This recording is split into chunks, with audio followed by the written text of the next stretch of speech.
জীবনে অত্যন্ত মূল্যবান হয়। কথায় আছে যে হাসি এবং হাস্য আমাদের জীবনে ঔষধের মতো কাজ করে, আমাদের সুস্থ রাখে, আমাদের জীবনের অনুভূতিগুলিকে আরো সুন্দর করে তোলে। কিন্তু প্রত্যেক ওষুধের মতোই এর সাথেও এটাই হয়। প্রত্যেক ওষুধ সঠিক সময়ে, সঠিক মাত্রায়, সঠিকভাবে গ্রহণ করতে হয়। যদি এরকম না হয় তাহলে এই ঔষধও শরীরের ক্ষতি করে দিতে পারে। এবার আপনি ভাবতে পারেন, হাসি থেকে কিভাবে ক্ষতি হতে পারে? আপনি যদি অন্য কারোর উপরে হাসেন তাহলে হয়তো তার মনে কষ্ট হতে পারে, তার অন্তরের মিত্র হয়তো শেষ হয়ে যেতে পারে, আর অন্তরের শত্রু জেগে উঠতে পারে। কিন্তু এটাই যদি আমরা সকলকে সাথে এনে সকলের সাথে হাসি, তাহলে হয়তো আমাদের অন্তরের এই হৃদয়ের ভেতরে লুকিয়ে থাকা যে শত্রু তা শেষ হয়ে যেতে পারে, আর অন্তরের বন্ধুসত্তা প্রকাশিত হতে পারে। ঠিক কি না? এবার আপনাকে উদাহরণ দিই। যখন দ্রৌপদী দুর্যোধনকে নিয়ে হেসেছিল তখন তা মহাভারতের সৃষ্টির কারণ হয়েছিল। কিন্তু সেইখানেই যখন পার্থ আর মাধব একসাথে বসে মৃদুমন্দ হাসতেন তখন ধর্ম স্থাপন করা হয়েছিল। তা আপনি কি চান? কাউকে নিয়ে হেসে তাকে আঘাত করতে চান, নাকি সকলকে একসাথে এনে তাদের হাসিয়ে তুলে ধনাত্মক প্রভাব ফেলতে চান? সিদ্ধান্ত আপনার। আসুন আর আমার সাথে ভালোবেসে বলুন, রাধা রাধা।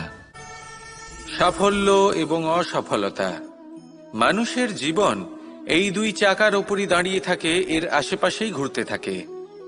তাই সাফল্য এবং অসফলতা অত্যন্ত লাভদায়কও হতে পারে, আবার অত্যন্ত ক্ষতিকারকও হতে পারে। নির্ভর করছে মানুষের উপর। যদি কথা বলা হয় সাফল্যের, তাহলে যখনই সাফল্য আসে তখন সেই সাফল্য তার মাথায় চড়ে বসে। তিনি নিজের পথ থেকে সরে যান, লক্ষ্যভ্রষ্ট হয়ে যান, অনুচিত কাজের দিকে অগ্রসর হয়ে পড়েন, বিনাশের দিকে অগ্রসর হয়ে পড়েন। কিন্তু সেই সাফল্য যদি মাথায় চড়তে না দিয়ে মনের মাঝে বাস করে, তাহলে সে নিজের সাফল্য অনুভব করতে পারবে, নিজের কর্তব্য অনুভব করতে পারবে, ভাববে যে কিভাবে এই সাফল্য দ্বারা সমাজের কিছু মঙ্গল করা যেতে পারে, আর সেই সাফল্যই তার জন্য বরদান হয়ে যাবে। এবার যদি কথা বলি অসফলতার, তাহলে যখনই অসফলতা আসে তখন মানুষ তাতে মন খারাপ করে বসেন, দুঃখী হয়ে পড়েন, হেরে গেছেন বোধ করেন, জীবনে সামনে অগ্রসর হওয়ার সাহস করতেই পারেন না। তার কি করা উচিত? তার মন থেকে না ভেবে মস্তিষ্কের দৃষ্টিভঙ্গি দিয়ে ভেবে দেখা উচিত যে আমি এমন কি করলাম যাতে আমি অসফল হলাম। নিজেকে শুধরে নেওয়া উচিত। তখন এই অসফলতা মানুষের কাছে আশীর্বাদ প্রমাণিত হবে, আর পরের বার তিনি অবশ্যই সফলতা লাভ করবেন। তাই মনে রাখবেন, সাফল্য এবং অসফলতা আপনার জন্য লাভদায়কও হতে পারে, ঘাতকও প্রমাণিত হতে পারে, বিধ্বংসীকারীও হতে পারে। তা নির্ভর করছে আপনার উপর যে আপনি মস্তিষ্ক দিয়ে দেখতে চান নাকি হৃদয় দিয়ে দেখতে চান। শেষ পর্যন্ত সিদ্ধান্ত আপনারই। আসুন আর আমার সাথে ভালোবেসে বলুন, রাধা রাধা।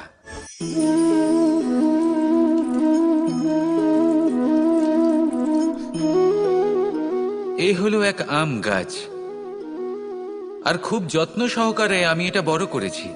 প্রথমে বীজ বপন করেছি, তারপর সিঞ্চন করেছি, তারপর এর থেকে অঙ্কুর বেরিয়েছে, তারপর দিন প্রতিদিন আমি এতে জল দিয়েছি। আস্তে আস্তে ওর পাতা বেরিয়েছে, তারপর ও একটা গাছের আকার ধারণ করেছে। এইভাবেই যদি প্রতিদিন আমি ওর দেখাশোনা করি তাহলে নিশ্চিত রূপে এর শিকড় আরো দৃঢ় হবে এবং একটা বিশাল গাছের আকার ধারণ করবে, যার থেকে কিছু ডাল জন্ম নেবে, আর তাতে আমি পাবো কিছু মিষ্টি সুস্বাদু আম ফল।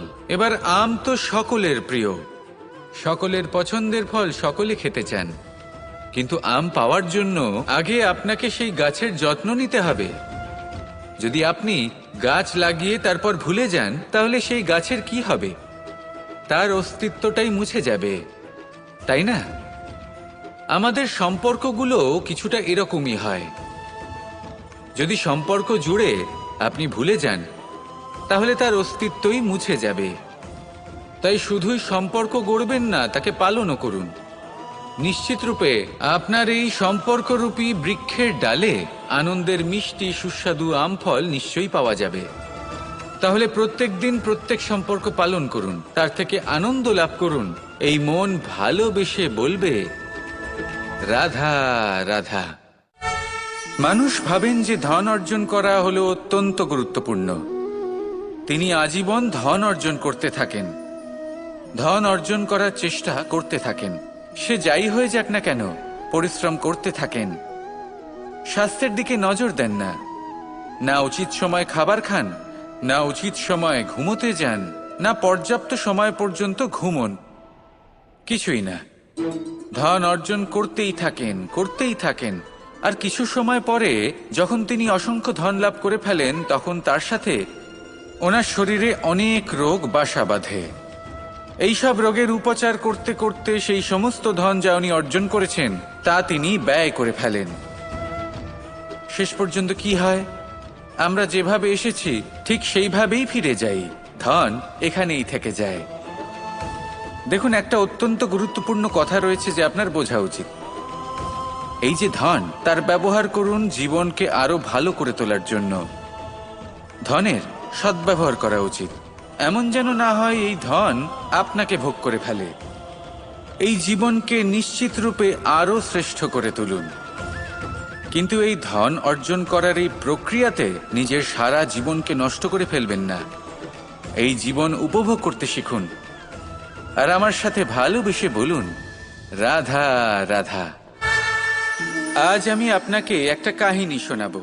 একটা খাড়াই উঁচু পাহাড় ছিল, যা বেয়ে ওঠা প্রায় অসম্ভব কাজ ছিল। এবার একদিন কয়েকটা ব্যাঙ এলো আর তা বেয়ে উঠতে শুরু করলো। আস্তে আস্তে প্রত্যেকটা ব্যাঙ মিলে লাফিয়ে লাফিয়ে ওপরে ওঠার চেষ্টা করছিল। নিচে কিছু পশু দাঁড়িয়েছিল যারা বলছিল, এটা তো অসম্ভব ব্যাপার, এই ব্যাঙগুলো উঠতেই পারবে না, সকলে পড়ে যাবে। আর তারপর ধীরে ধীরে সমস্ত ব্যাঙ নিচে পড়তে থাকলো। শেষ পর্যন্ত একটাই ব্যাঙ ছিল যে শিখরে পৌঁছতে পারল। জানেন সে কেন পারল? কারণ সেই ব্যাঙ বধির ছিল। সে কারোর কথা শোনেনি, ও স্থির করেছিল শিখরে পৌঁছতে হবে, আর পৌঁছে গেল। এবার এটা কিন্তু আমাদের জন্য অত্যন্ত গুরুত্বপূর্ণ শিক্ষা। আপনি যদি জীবনে নিজের লক্ষ্য স্থির করে থাকেন, তাহলে এদিক ওদিক কারোর কথা শুনবেন না, শুধুই নিজের লক্ষ্যের দিকে অগ্রসর হন। কারণ সাফল্য আপনার প্রচেষ্টার দ্বারাই আপনি পেতে পারেন, অন্যের কথা দ্বারা নয়। তাহলে চেষ্টা করতে থাকুন আর নিজের লক্ষ্য প্রাপ্ত করুন। আর আমার সাথে ভালোবেসে বলুন, রাধা রাধা। অনেক সময় আমাদের মনেই ভাবনা আসে যে আমাদের নিরীহ স্বভাবের সুযোগ নিয়ে এই সংসারের মানুষ শুধু আমাদের দুঃখই দেয়। কতবার এমন মনে হয় যে আমরা সবাইকে সাহায্য করার জন্য এগিয়ে যাই আর সকলে আমাদেরই দোষ দেয়। অনেক সময় এমন মনে হয় যে আমরা শুধুই সৎকর্ম করি, সকলের ভালো চাই, কিন্তু সকলে আমাদেরই বিষয়ে খারাপ কথা বলতে থাকে। দুঃখ হয়, কিন্তু আমাদের এটা ভেবে দেখা উচিত যে মানুষ আম গাছের গায়ে পাথর ছোড়ে, শাল গাছের গায়ে পাথর কেন ছোড়ে না? কারণ এই আম গাছে পাওয়া যায় মিষ্টি এবং সুস্বাদু ফল। অন্যদিকে শাল গাছ থেকে আমরা কি পাই? শুধুই কাঠ। তাই যদি আপনাকে কেউ কথা শোনায়, আপনাকে কোনো কিছুতে বাধ্য করার চেষ্টা করে, আপনার বিষয়ে অনুচিত কথা বলে, তাহলে নিশ্চয়ই আপনার মধ্যে এমন বিশেষ কিছু আছে যা তাদের মধ্যে নেই। নিজের মধ্যে আত্মবিশ্বাস বাড়িয়ে তুলুন, ধন্যাত্মক ভাব আনুন, সৎকর্ম করতে থাকুন। কোনো কটুতা এই মনে প্রবেশ করতে দেবেন না। এই মন সুপ্রসন্ন হয়ে বলবে, রাধা রাধা। এই সংসারে যখনই দুজন মানুষ একত্রিত হয়ে কোনো সমস্যার বিষয়ে আলোচনা করেন, তখন হয় সবার শেষে কোনো না কোনো সমাধান বের করেন বা কোনো না কোনো বিবাদ করেন। এই বিবাদ হলো মনুষ্য জীবনের সবথেকে বড় ঝামেলা, সবথেকে বড় সমস্যা। ভেবে দেখুন এই বিবাদ কেন হয়? তখনই হয় যখন বার্তালাপ ঠিকমতো হয় না। আর বার্তালাপ ঠিকমতো কেন হয় না? কারণ বেশিরভাগ সময় মানুষ একটাই ভুল করে বসে। সামনের মানুষের কথা শোনেন, কিন্তু তার উত্তর দেবার জন্য, তার কথার মর্ম বোঝার জন্য নয়।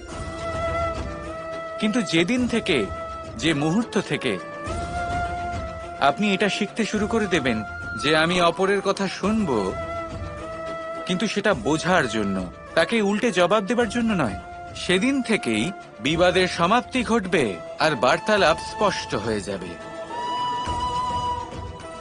দেখুন, হয় সামনের মানুষের কথা বুঝতে শিখুন, বা নিজের বক্তব্য ভালোভাবে সামনের মানুষটাকে বুঝিয়ে বলুন। বার্তালাপ নাকি বিবাদ, আপনি কোনটা চান? সিদ্ধান্ত আপনার। আসুন আর আমার সাথে ভালোবেসে বলুন, রাধা রাধা। সিংহ। কথায় আছে সিংহ হলো বনের রাজা, কিন্তু যখন সিংহের তথা বনের রাজার খিদে পায়, তখন তাকেও বাইরে এসে কর্ম করতে হয়। কোনো হরিণ নিজে সিংহের সামনে এসে এটা বলে না যে আরে আপনি হলেন বনের রাজা, আপনি আমাকে ভোজন রূপে গ্রহণ করুন, আমি নিজের প্রাণদান করতে প্রস্তুত রয়েছি। এমন তো কখনোই হয় না। সিংহকে গুহা থেকে বাইরে বেরোতেই হয়, বনে ঘুরে বেড়াতে হয়, ধৈর্য ধরতে হয়, বিভিন্ন ধরনের পরিশ্রম করার পরেই তার ক্ষুধা নিবারণ হয়। হরিণ নিজে থেকে তার কাছে চলে আসে না। সেইভাবেই জীবনে কি সাফল্য আমাদের কাছে নিজে থেকে হেঁটে আসে? কখনোই আসে না। ততক্ষণ আসে না যতক্ষণ না আমরা পরিশ্রমের পথে চলা শুরু করছি। পরিশ্রম করতে থাকুন, এই পরিশ্রমের পথে অগ্রসর হতে থাকুন। যতক্ষণ আপনি পরিশ্রমের পথ ধরে এগোতে থাকবেন, সাফল্য আপনার কাছে আপনা আপনিই চলে আসবে। তাহলে জীবনে নিরন্তর প্রয়াস করুন, পরিশ্রম করতে থাকুন, সাফল্য লাভ করুন, আর আমার সাথে ভালোবেসে বলুন, রাধা রাধা। জীবনে ক্ষমা চাওয়া তাও কিছুটা সহজ, ক্ষমা করতে পারা অত্যন্ত কঠিন। ক্ষমা দুই অক্ষরের এই শব্দ হতে পারে, কিন্তু অত্যন্ত বড় এই শব্দ, অত্যন্ত গুরুত্বপূর্ণ এই শব্দ। কখনো কখনো অন্য কাউকে ক্ষমা করে দেওয়া তাও কিছুটা সহজ কাজ, কিন্তু নিজেকে ক্ষমা করতে পারা অত্যন্ত কঠিন হয়ে দাঁড়ায়। অতীতে যদি আমাদের এমন কোনো ভুল হয় যে কারণে আমরা নিজেকে ক্ষমা করতে পারি না, অনেক সময় এমন কিছু ভুল করে বসি যে বিষয় শুধু আমরাই জানি, কিন্তু আমরা নিজেকে ক্ষমাই করতে পারি না, আর আমাদের বিকাশ সেখানে স্তব্ধ হয়ে যায়। কারণ যদি আপনি ক্ষমা করতে না শেখেন, নিজেকে ক্ষমা যদি না করতে পারেন, তাহলে তা আপনার জীবনের সব থেকে বড় বাধা হয়ে দাঁড়াবে। সেই জন্য জীবনে অবশ্যই শিখুন যে কিভাবে নিজেকে ক্ষমা করতে হয়, আর শিখুন যে আগের করা ভুল আবার কি করে না করা যেতে পারে। এই মন হালকা হবে আর প্রসন্ন হয়ে বলবে, রাধা রাধা। সাফল্য। সংসারের প্রত্যেক মানুষ সফল হতে চান। একটু বোধবুদ্ধি আসার পরেই সে সাফল্যের পেছনে ছুটতে থাকেন, আজীবন এই সাফল্যের পেছনে ছুটতে থাকেন। কিন্তু এই যে সাফল্য, তা অর্জন কি করে করতে হয়?